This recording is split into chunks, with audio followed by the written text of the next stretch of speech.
엄마, 이젠 우리 좀 내버려둬요. 그 말 한마디에 가슴이 무너졌다. 큰아들 도연은 차가운 얼굴로 내 짐을 내던졌고 작은아들 민수는 시선을 피했다. 비가 내리던 오후 나는 결혼 반지와 몇 벌의 옷이 든 가방 하나만 들고 그 집을 나왔다. 그 집, 내가 평생 희생했던 곳. 아무도 말리지 않았다. 그들은 문을 닫았다. 그 소리가 내 인생의 마지막이었다. 그날 이후 세상은 조용했다. 나는 한참을 걸었다. 발밑에서 물이 튀었고 신발이 젖었다. 처음엔 분노가 치밀었지만 곧 텅 빈 감정만 남았다.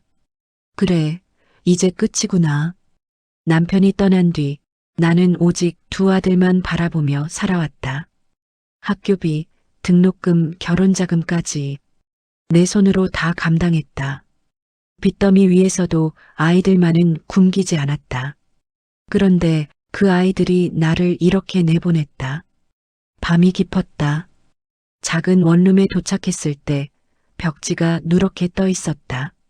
냄새가 났지만 괜찮았다. 이제 여기가 내 집이구나. 혼잣말이 허공에 흩어졌다. 손에 쥔 건 시어머니 약봉지와 남편의 낡은 지갑뿐이었다. 지갑 속 사진 한 장, 젊은 시절 우리가 웃던 모습. 그때의 나는 세상을 다 가진 줄 알았다. 지금은 세상이 나를 버렸다. 다음 날 아침 일을 찾아 나섰다. 몸은 아팠지만 멈출 수 없었다. 식당, 편의점, 파출부. 어디서든 하루만이라도 일할 수 있다면 좋았다. 하지만 나이 든 여자를 반기는 곳은 없었다.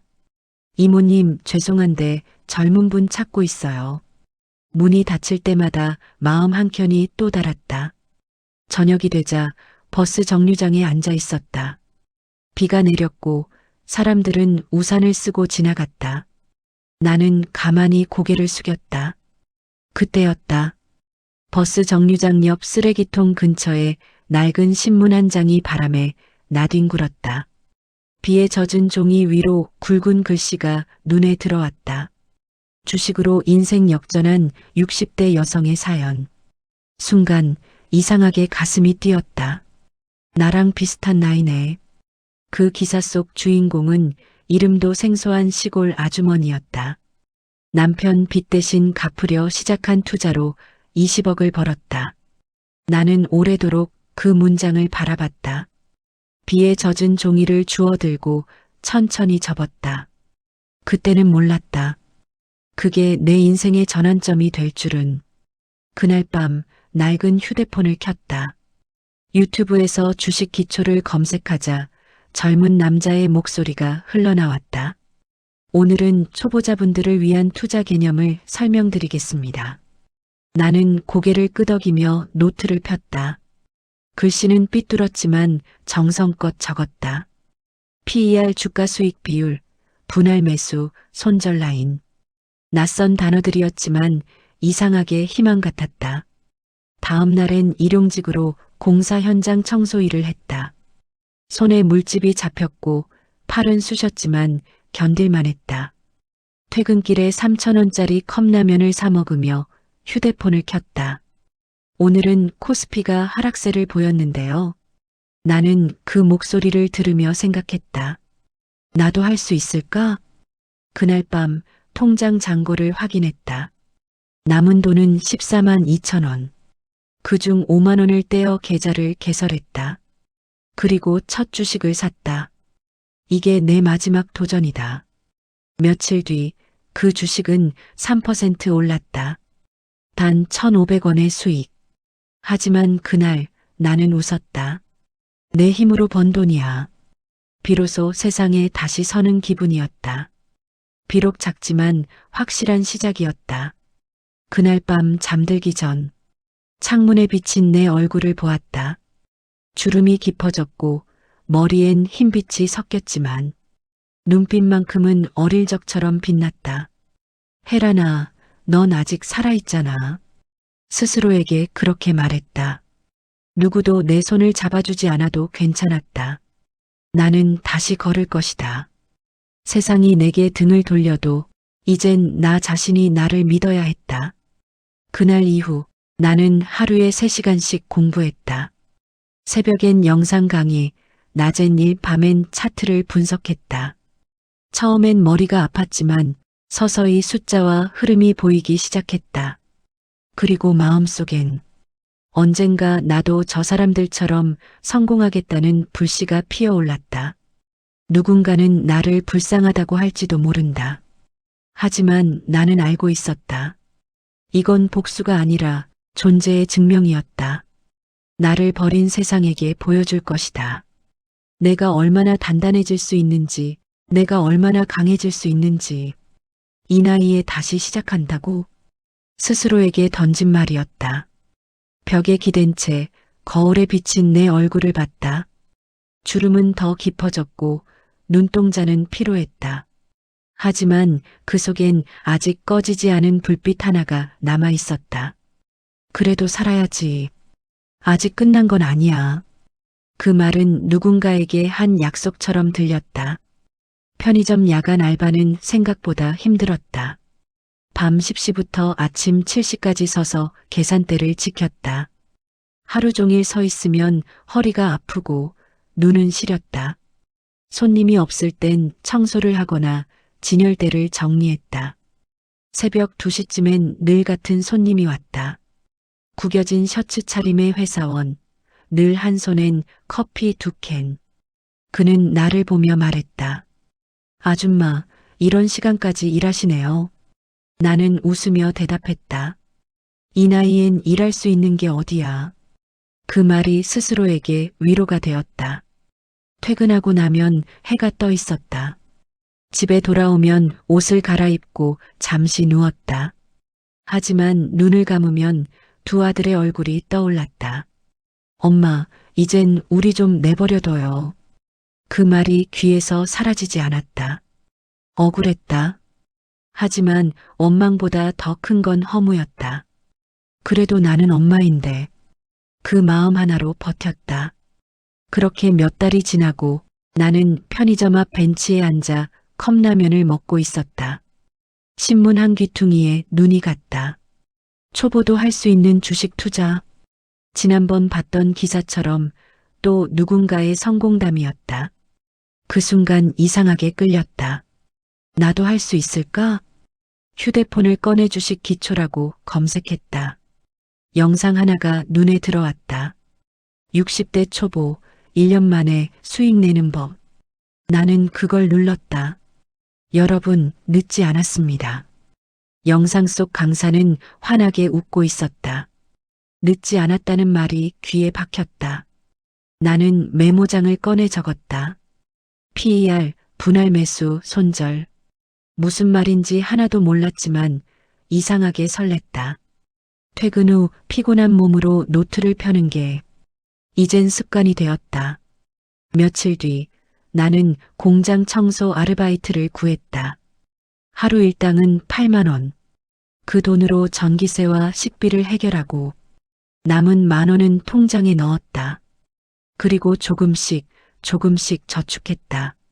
언젠가 이 돈으로 주식을 사야지. 그 말이 내 하루의 목표가 됐다. 주말엔 도서관에 갔다. 주식 초보를 위한 100일 공부법이라는 책을 빌렸다. 글자가 잘 안 보여 돋보기를 쓰고 한 줄씩 읽었다. 처음엔 이해가 안 됐지만 읽을수록 그 안에 규칙이 있었다. 세상은 아무리 불공평해도 돈의 흐름만큼은 공평하다는 사실을 깨달았다. 공부하는 자만이 잃지 않는다. 그 문장이 마음에 박혔다. 밤마다 휴대폰 화면을 켜면 차트와 숫자들이 머리 위로 쏟아졌다. 빨간 선, 파란 선, 봉차트. 처음엔 아무것도 몰랐지만 매일 반복하다 보니 흐름이 보이기 시작했다. 그때부터 나는 잠보다 배움이 더 달콤했다. 이 숫자들이 내 인생을 바꿀 수도 있겠구나. 그러던 어느 날 편의점 단골 손님이 물었다. 요즘 얼굴 좋아 보이시네요? 그래요? 공부 좀 하고 있어서요. 무슨 공부요? 돈 공부요. 그는 웃었다. 멋지네요. 나이 들수록 배운다는 게 쉽지 않은데. 그 말이 이상하게 기분 좋았다. 그날 집에 돌아와 거울을 보며 생각했다. 그래, 늦지 않았어. 며칠 뒤 나는 3개월 동안 모은 돈으로 첫 계좌를 만들었다. 은행 직원이 물었다. 고객님, 투자 경험 있으신가요? 이제 막 시작하려고요. 그녀는 미소 지었다. 요즘 어르신 투자자분들 많아요. 조심만 하세요. 그 말이 조금 위로가 됐다. 계좌가 개설되자 심장이 뛰었다. 이게 나의 첫걸음이구나. 그날 밤 나는 노트에 크게 썼다. 이 돈은 복수가 아니라 내 생존이다. 그리고 작은 종이 조각에 포기하지 말라고 적어 책상 앞에 붙였다. 그 문장은 매일 새벽마다 나를 깨웠다. 삶은 여전히 고단했지만 이제는 버틸 이유가 생겼다. 그녀는 절망의 바닥에서 조용히 다음 계절을 준비하고 있었다. 그 누구도 몰랐다. 그녀가 곧 세상을 놀라게 할 사람이라는 걸. 처음으로 내 계좌의 숫자가 올랐을 때 심장이 미친 듯 뛰었다. 3만 원의 수익. 하지만 그건 내 손으로 만들어낸 첫 성공이었다. 나는 화면 속 작은 플러스 기호를 몇 번이고 확인했다. 이게 진짜일까? 눈물이 핑 돌았다. 누군가는 하찮게 볼 액수였겠지만 내겐 세상이 내민 첫인사 같았다. 그날 저녁 퇴근길에 작은 김밥집에 들렀다. 오랜만에 라면에 김밥 한 줄을 시켰다. 혼자 드세요? 주인 아줌마의 물음에 나는 미소로 답했다. 네, 오늘은 좋은 날이에요. 그 말이 얼마나 오랜만이었는지 모른다. 처음으로 돈을 내가 번 느낌이 들었다. 남편의 이름이 아니라, 아들의 이름이 아니라 내 이름으로 번 돈. 하지만 행복은 오래가지 않았다. 다음 날 계좌에 찍힌 수익이 사라져 있었다. 빨간색이었던 숫자가 파란색으로 바뀌었다. 마이너스 4.7%. 나는 한참 동안 화면을 바라봤다. 어제까지는 올랐는데 하루 만에 떨어진 주식. 손가락이 떨렸다. 지금이라도 팔까? 하지만 팔기엔 아까웠다. 다시 오를지도 모른다는 마음이 이성을 삼켰다. 하루, 이틀, 사흘이 지나도 주식은 떨어졌다. 마이너스 8%, 마이너스 11%, 마이너스 15%. 통장 잔고가 줄어들수록 마음도 함께 쪼그라들었다. 결국 나는 손절 버튼을 눌렀다. 남은 건 손실금 3만 원. 처음 번 돈보다 더 큰 상처였다.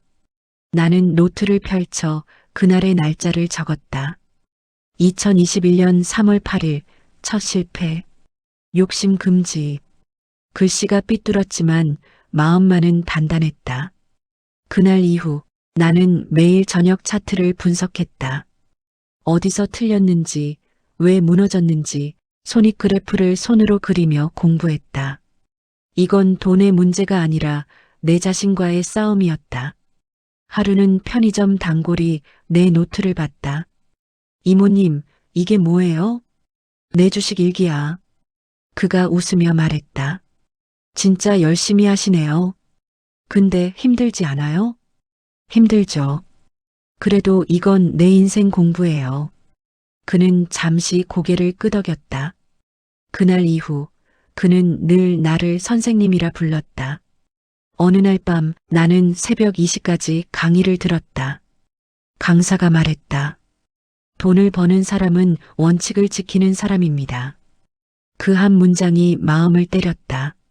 나는 다시 노트에 적었다. 욕심을 버려라.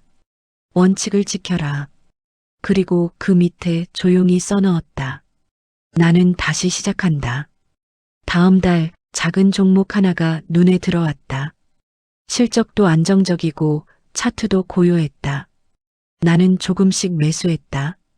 하루 1만 원, 일주일에 5만 원. 거래 내역은 단출했지만 이번엔 마음이 조급하지 않았다. 그건 투자라기보다 나 자신을 단련하는 과정이었다. 며칠 뒤 그 주식은 천천히 오르기 시작했다. 1%, 2%, 3%. 나는 이번엔 아무 반응도 하지 않았다. 조용히 기록만 했다. 오늘도 원칙을 지켰다. 이게 진짜 수익이었다. 봄이 지나고 여름이 왔다.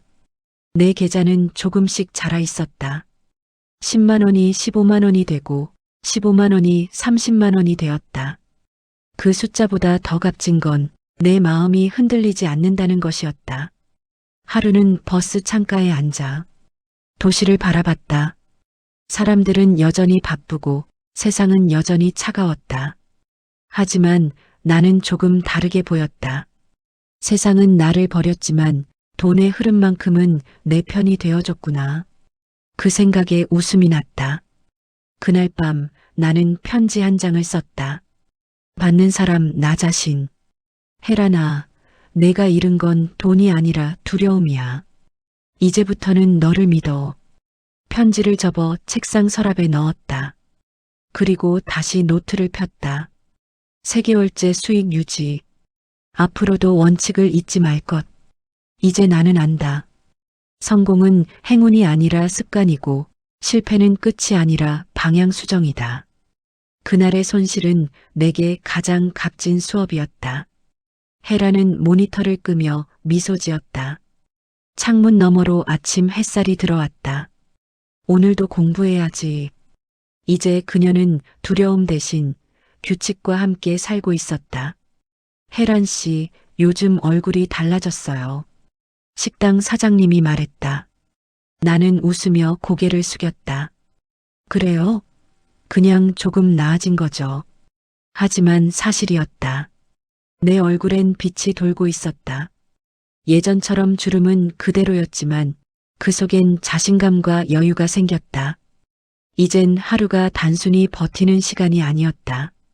하루하루가 배움의 연속이었고 그게 내 삶의 의미였다. 3년이 흘렀다. 내 통장은 어느새 1억 원을 넘어 있었다. 처음엔 그 숫자가 믿기지 않았다. 작은 단타로 시작해 기업의 재무제표를 읽고 가치와 사람을 판단하는 법을 배웠다. 주식은 단순히 돈의 흐름이 아니었다. 사람의 마음을 읽는 일이었다. 이제 나는 매일 아침 일찍 일어나 경제 뉴스를 확인하고 공부 노트를 다시 썼다. 시장보다 내 마음이 먼저 흔들리면 실패한다. 그 문장은 내 인생의 규칙이 됐다. 가끔은 주식 커뮤니티에 글을 올리기도 했다. 안녕하세요. 저는 60대 초보 투자자입니다. 사람들은 놀랐다. 60대요? 직접 공부하셨어요? 네. 덕분에 이제야 내 이름으로 살아보네요. 그 한 문장에 수백 개의 응원이 달렸다. 멋지십니다. 저도 따라 배울게요. 처음으로 세상이 나를 인정해주는 기분이었다. 그 무렵 한 남자가 내 메시지에 댓글을 달았다. 혜란님, 투자 공부를 체계적으로 하고 싶다면 제가 도와드릴게요. 그의 이름은 박진수였다. 증권사 출신이라는 소개와 함께 무료 강의해드립니다라는 말이 덧붙어 있었다. 의심 반, 호기심 반으로 연락을 했다. 처음 만난 박진수는 깔끔한 셔츠 차림의 남자였다. 그는 내 투자 일지를 천천히 읽더니 미소 지었다. 대단하시네요. 감정 통제가 정말 잘 돼 있으세요. 그냥 오래 걸렸을 뿐이에요. 지금부터는 원칙에 경험을 더하시면 됩니다. 이건 돈보다 더 큰 기술이에요. 그 말이 마음에 꽂혔다. 나는 다시 노트를 펼쳤다. 그날부터 내 옆엔 멘토가 생겼다. 박진수는 매주 내게 투자 전략을 알려줬다. 이건 단기 대응용이에요. 하지만 장기 투자는 절대 흔들리면 안 됩니다. 그의 말은 늘 냉정했지만 현실적이었다. 나는 기록했고 반복했다. 감정은 리스크다. 확신은 준비된 사람만 가질 수 있다. 노트가 빽빽해질수록 마음은 차분해졌다. 그의 도움 덕분에 나는 주식 외에도 경제 전반을 읽기 시작했다. 부동산 시장, 환율, 금리, 세계 흐름. 세상은 숫자와 마음으로 연결되어 있었다. 나는 점점 그걸 깨닫게 되었다. 세상은 생각보다 단순해요. 탓하지 않고 공부하는 사람이 결국 이깁니다. 그 말은 내 철학이 되었다. 그러던 어느 날 박진수가 말했다. 혜라님, 이제 직접 현장에 가보시죠. 현장이요? 주식은 숫자로 보이지만 결국 사람의 이야기예요. 회사를 눈으로 봐야 진짜 투자자죠. 그날 그는 나를 중소기업 한 곳으로 데려갔다. 작은 공장이었지만 직원들의 표정이 밝았다. 기계 돌아가는 소리, 땀 흘리는 사람들. 그 속에서 나는 깨달았다. 이게 진짜 가치구나. 집에 돌아오는 길, 나는 버스 창문에 비친 내 얼굴을 봤다. 과거의 초라한 표정은 사라지고 확신에 찬 눈빛이 있었다. 이제야 내 인생의 주식이 오르기 시작했구나. 그 순간 웃음이 났다. 그날 밤 나는 노트의 첫 장에 이렇게 썼다. 돈은 도구일 뿐 내가 진짜 얻은 건 나 자신이다. 그 문장을 적고 펜을 내려놓았다. 방 안은 고요했지만 내 안엔 새로운 불꽃이 피어오르고 있었다. 이젠 돈이 아니라 삶의 방향을 벌고 있었다. 다음 날 박진수에게서 메시지가 왔다. 혜라님, 곧 좋은 기회가 올 거예요. 준비만 되어 있으면 됩니다. 나는 답장을 보냈다. 이젠 준비됐어요. 이제 두렵지 않아요. 그날 이후 혜란의 이름은 커뮤니티에서 조용히 회자되기 시작했다. 그분은 흔들리지 않아요. 인내가 주식의 답이래요. 누군가 내 이야기를 듣고 용기를 얻는다는 게 이렇게 따뜻한 일인지 몰랐다. 삶은 여전히 고단했다. 하지만 이제 고단함이 두렵지 않았다. 그건 내가 살아있음을 증명하는 신호였으니까. 그리고 나는 알았다. 진짜 불꽃은 외부에서 오는 게 아니라 내 안에서 피어나는 것이라는 걸. 혜라님, 축하드립니다. 자산이 100억을 돌파했습니다. 증권사 담당자의 목소리가 차분했다. 나는 화면을 바라보며 조용히 숨을 내쉬었다. 그 말이 현실처럼 들리지 않았다. 그저 숫자가 늘었을 뿐인데 내 인생의 무게가 달라진 듯 했다. 하지만 이상하게도 마음 한켠이 허전했다. 눈앞의 숫자는 커졌지만 함께 기뻐할 사람은 없었다. 그날 밤 나는 작은 아파트 거실 한가운데 앉아 있었다. 테이블 위엔 커피잔 하나, 옆에는 오래된 노트 한 권이 놓여 있었다. 표지엔 희미하게 남은 글씨. 복수가 아니라 생존. 나는 그 문장을 손끝으로 쓸어내렸다. 이제 정말 살아남았네. 스스로에게 말했지만 기쁨보단 고요가 더 컸다. 10년이라는 세월이 이렇게 흘러갔다. 처음엔 살기 위해서 시작한 투자였는데 이젠 사는 이유가 되어 있었다. 박진수와의 멘토링도 끝나고 이젠 내가 누군가에게 조언을 해주는 위치가 되었다. 혜라님, 비결이 뭐예요? 공부요. 그리고 버티는 거요. 그 말이 전부였다. 하지만 사람들은 믿지 않았다. 운이 좋으셨겠죠? 그럴 때마다 나는 속으로 웃었다. 운이 아니라 매일 밤 울며 쓴 노트 덕분이었다. 그러던 어느 날 언론사에서 인터뷰 요청이 들어왔다. 혼자 공부로 100억 자산을 이룬 60대 여성. 이야기를 들려주실 수 있을까요? 그 문장을 읽는 순간 손이 멈췄다. 나를 세상이 주목하고 있다는 사실이 낯설었다. 내가 정말 그런 사람인가? 한참을 망설이다가 답장을 쓰지 않았다. 조용히 살고 싶었다. 나는 세상의 박수를 원한 게 아니었다. 그 대신 여행을 계획했다. 통장 속 숫자를 바라보다가 문득 생각했다. 이 돈으로 내가 진짜 하고 싶은 건 뭘까? 그때 떠오른 건 물건도 집도 아니었다. 그저 세상 구경이었다.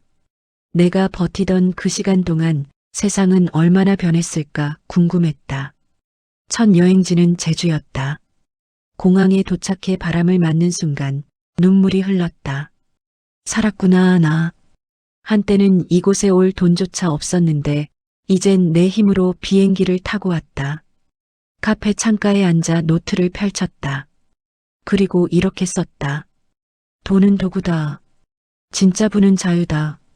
며칠 후 박진수에게서 연락이 왔다. 혜라님, 이제 진짜 은퇴하시는 건가요? 이제 좀 쉬어보려고요. 그래도 시장은 여전히 혜라님 같은 사람이 필요합니다. 이젠 나보다 더 젊은 사람들에게 맡길게요. 그래도 보고 싶을 거예요. 그의 목소리에 묘한 따뜻함이 섞여 있었다. 나는 조용히 미소 지었다. 시간이 흘러 여행이 습관이 되었다. 도시의 새벽 공기, 시골의 햇살, 모르는 사람들과의 짧은 인사. 모든 순간이 선물처럼 느껴졌다. 하지만 가끔은 두 아들의 얼굴이 떠올랐다. 잘 살고 있을까? 그리움과 후회가 함께 밀려왔다. 그럼에도 연락은 하지 않았다. 지금의 평화가 깨질까 두려웠다. 어느 날 우연히 시장에서 한 중년 부부를 보았다. 남편이 아내의 손을 꼭 잡고 있었다. 그 모습이 낯설 만큼 따뜻했다. 가슴이 저릿했다. 나도 한때 저랬는데 그때부터였다.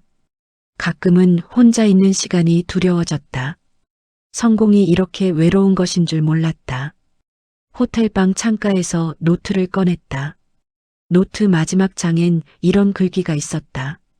돈으로 모든 걸 살 순 없지만 돈이 없을 땐 아무것도 할 수 없다. 나는 그 아래에 이렇게 덧붙였다. 그러나 돈이 많을수록 외로움은 비례한다.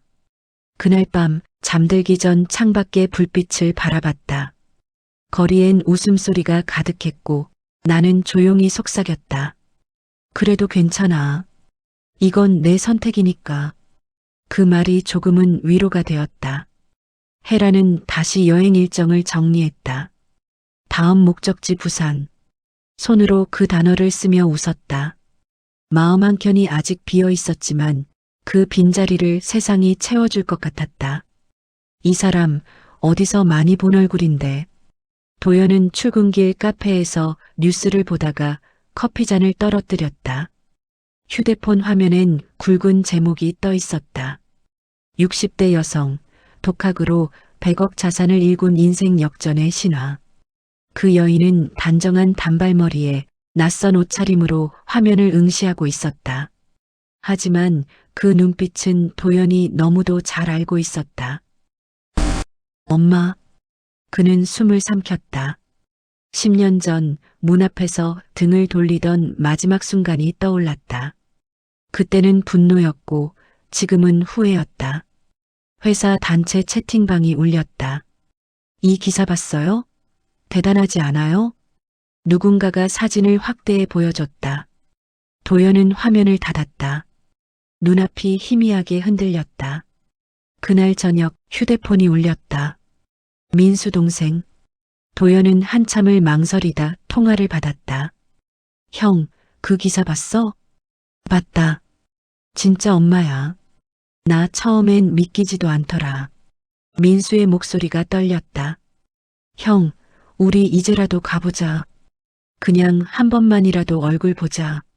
그 말에 도연은 대답하지 못했다. 10년 동안 입을 다물었던 엄마라는 단어가 가슴을 무겁게 눌렀다. 헤라는 그 무렵 제주 바닷가 근처 작은 게스트하우스에 머물고 있었다. 조용히 아침 햇살을 맞으며 커피를 마시던 중 휴대폰 알림이 쉴 새 없이 울렸다. 기사 확인하셨죠? 인터뷰 꼭 부탁드립니다. 헤란 여사님, 성공 비결이 궁금합니다. 그녀는 짧게 웃었다. 그 비결이요? 그냥 버텼다는 거죠. 그 말을 남기고 모든 연락을 끊었다. 그녀에게 지금 세상의 관심은 중요하지 않았다. 조용히 숨쉬고 걷고 생각할 수 있다는 게 감사할 뿐이었다. 며칠 뒤 도영과 민수는 제주행 비행기에 올랐다. 민수는 창밖을 바라보며 말했다. 형, 엄마 기억나? 비 오는 날 신발 벗겨져서 울던 나 업고 집에 데려가던 거. 도연은 고개를 끄덕였다. 그날 엄마가 괜찮다고 했잖아. 그 말이 지금까지 귀에 맴돈다. 형제는 아무 말도 하지 않았다. 10년의 공백이 좁혀지기엔 너무 길었고 그 죄책감이 말보다 더 무거웠다. 공항을 나서자 바람이 세게 불었다. 둘은 택시를 타고 기사에 나온 카페 주소로 향했다.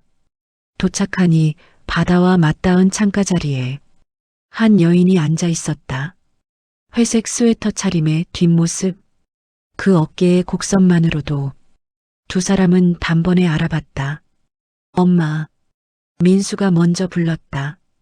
그녀가 천천히 고개를 돌렸다. 눈이 마주쳤다. 세월이 흘렀는데도 그 눈빛엔 여전히 같은 온기가 있었다. 잠시 아무 말도 없었다. 그저 서로의 존재를 확인하는 시간이었다. 오랜만이다. 혜란의 목소리는 낮고 부드러웠다. 도연은 무릎이 손을 꽉 쥐었다. 엄마, 저희가 너무 늦었어요. 늦긴 뭐가 늦었니? 살아있으면 되는 거야. 그 말에 민수가 울음을 터뜨렸다. 그때 그렇게 말하지 말걸.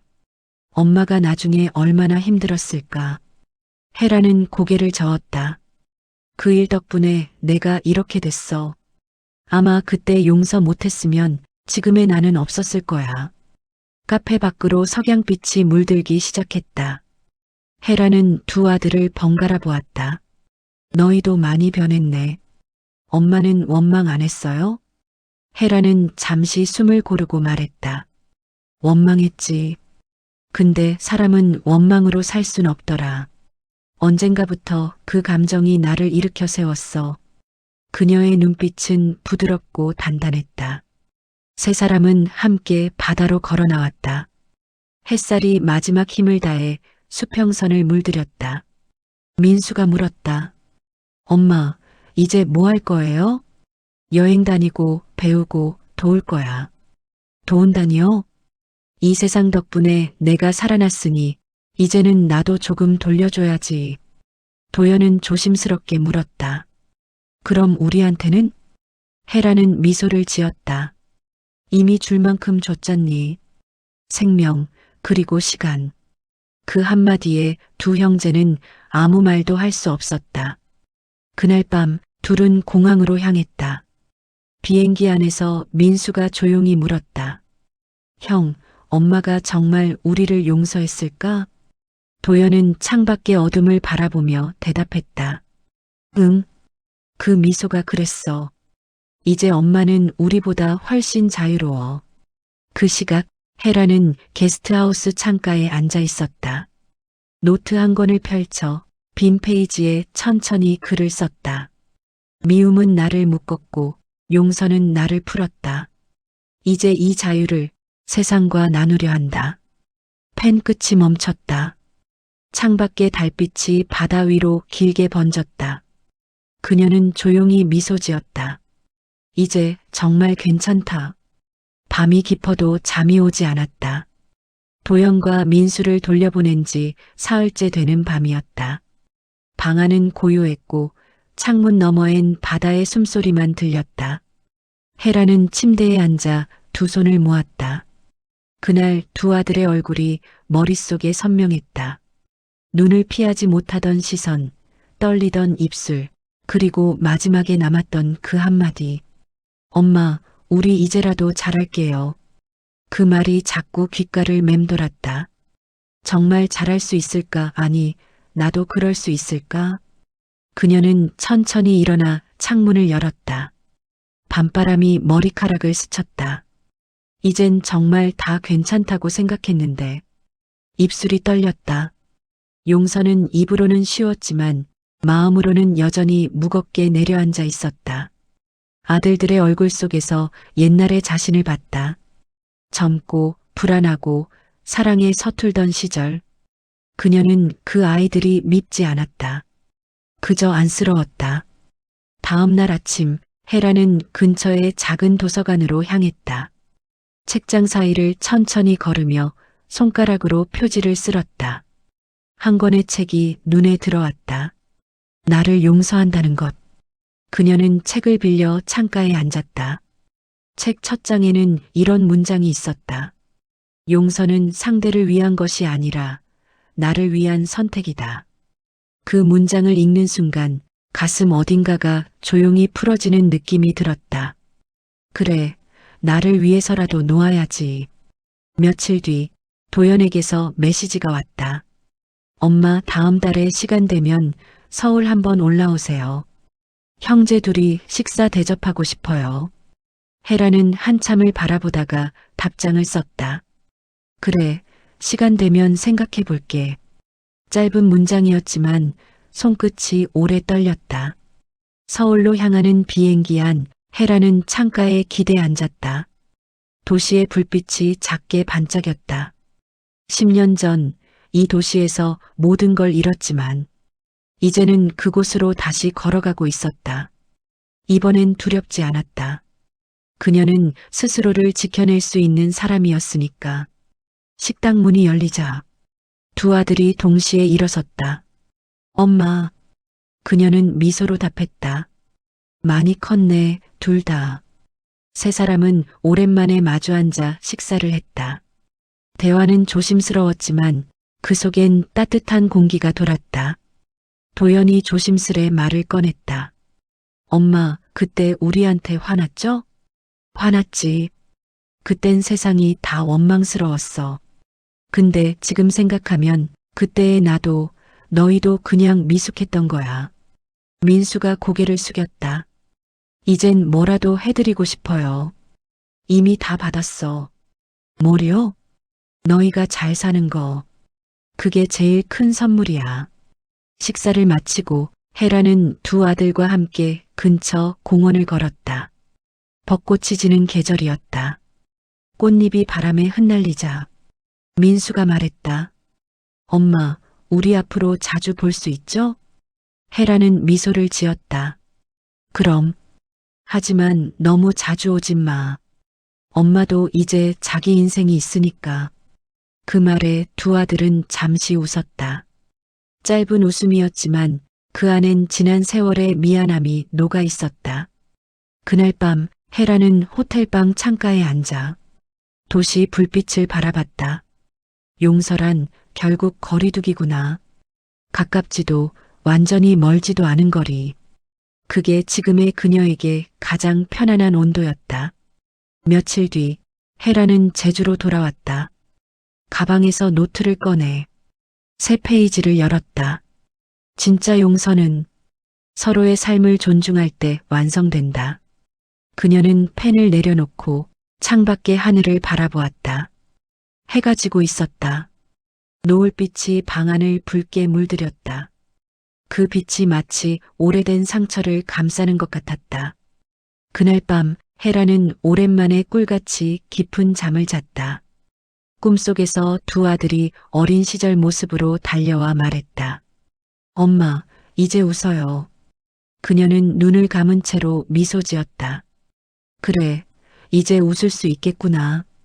창문을 열자 아침 햇살이 천천히 방 안으로 스며들었다. 제주의 바람은 여전히 부드러웠고 커튼 끝이 살짝 흔들렸다. 헤라는 식탁 위에 놓인 노트를 바라봤다. 그 표지는 이미 닳아 있었고 모서리는 헤어져 있었다. 그 안에는 지난 10년의 기록이 있었다. 눈물로 쓴 날도 웃으며 쓴 날도 있었다. 그녀는 천천히 표지를 쓸어내리며 중얼거렸다. 이제 마지막 장을 써야겠네. 그 말은 슬프지 않았다.